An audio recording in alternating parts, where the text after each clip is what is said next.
Bonjour à tous, bienvenue dans ce Good Morning Market du 9 novembre. J'espère que vous allez bien, prêts pour ce jeudi de trading. Les marchés sont très calmes. Le S&P a progressé hier de 0,10% et aujourd'hui dans les futures il est en hausse de 0,10% mais quasiment neutre. Le Nasdaq fait exactement pareil, plus 0,11% hier. Et il est en progression de 0,14% actuellement, donc neutre également. Le Nikkei a progressé de 1,49% cette nuit. L'environnement, je vous le dis, je vous le répète, en ce moment, il est très calme. Il y a le VIX qui baisse, le gold et le prix du baril qui retrace et l'indice du dollar qui est sous les résistances. Donc c'est un environnement très calme. On a Bitcoin cette nuit qui a cassé les 35 871 $. C'est la valeur que je vous avais précisée dans la vidéo précédente.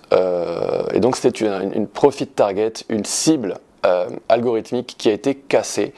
Et Bitcoin augmente de 3% actuellement. Il est proche des 37 000 $. Donc c'est très excitant. On a des divergences qui apparaissent sur le RSI pour Bitcoin. Donc voilà, on va peut-être continuer de pousser, mais attention, les divergences commencent à apparaître. Voilà, donc on va passer rapidement au calendrier du jour. Cette nuit, nous avons les indices des prix à la consommation et à la production qui ont été publiés. Pour l'inflation chinoise, on a été à moins 0,2 en annuel, avec une prévision qui était de moins 0,1%. Et pour les prix à la production chinois, on a eu une valeur publiée à moins 2,6% en annuel, contre moins 2,7% attendu. On a surtout à 14h30 les demandes hebdomadaires au chômage aux États-Unis qui pourraient faire un petit peu bouger les marchés. Et on a Powell qui parle à 20h. Alors aujourd'hui, on va s'amuser avec des moyennes mobiles exponentielles qui sont basées sur des nombres de Fibonacci. Elles sont très peu connues, ces moyennes mobiles. Donc les critères de ces moyennes mobiles exponentielles sont des valeurs de Fibonacci 13, 21, 55 et 100. 100 n'est pas une valeur de Fibonacci, mais elle est utile en tant que repère.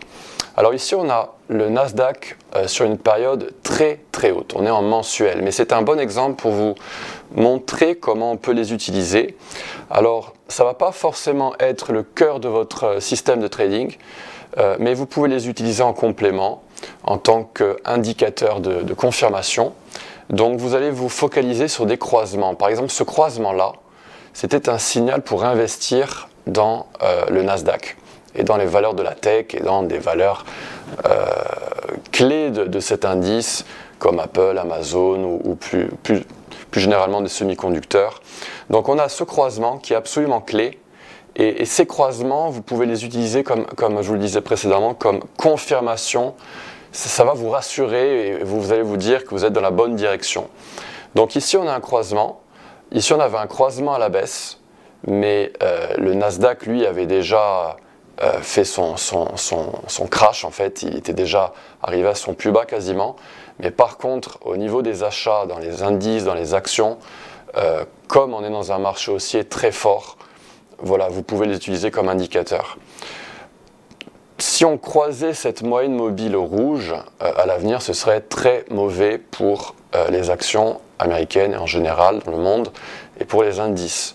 Donc voilà, c'est aussi une forme d'analyse technique qui est très intéressante. Alors évidemment, vous allez pouvoir l'utiliser sur des périodes beaucoup plus courtes. Donc là, je reste un petit peu sur du long, mais c'est intéressant de savoir ce que fait le S&P 500, par exemple, en journalier. Et vous voyez qu'en ce moment, les moyennes mobiles courtes, donc c'est la violette et la verte qui correspondent aux moyennes mobiles de Fibonacci de 13 et 21, elles sont en train d'arriver fort. Et elles pourraient croiser avec la rouge et la bleue, qui sont des moyennes plus long-termistes.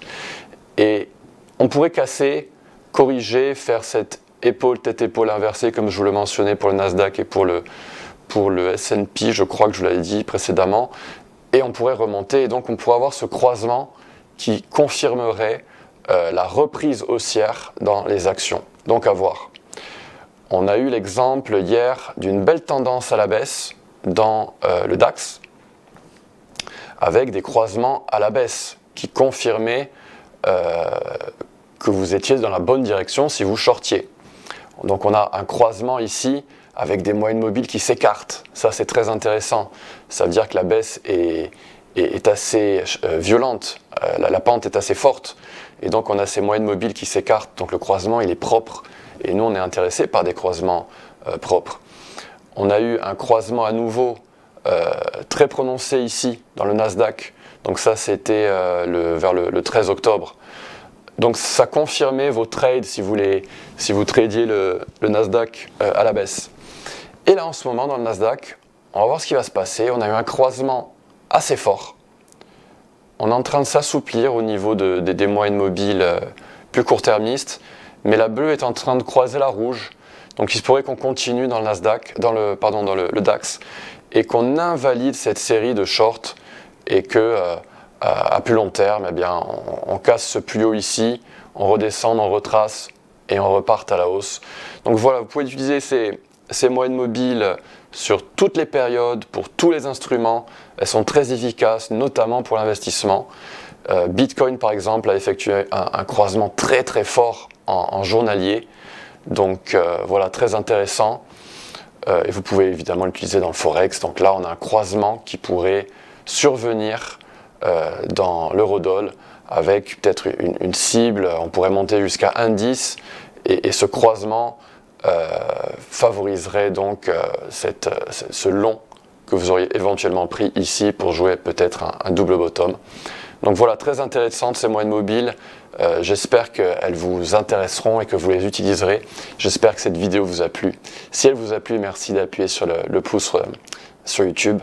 Je vous donne rendez-vous mardi prochain pour un nouveau Good Morning Market. Je vous souhaite une bonne journée. À bientôt. Au revoir.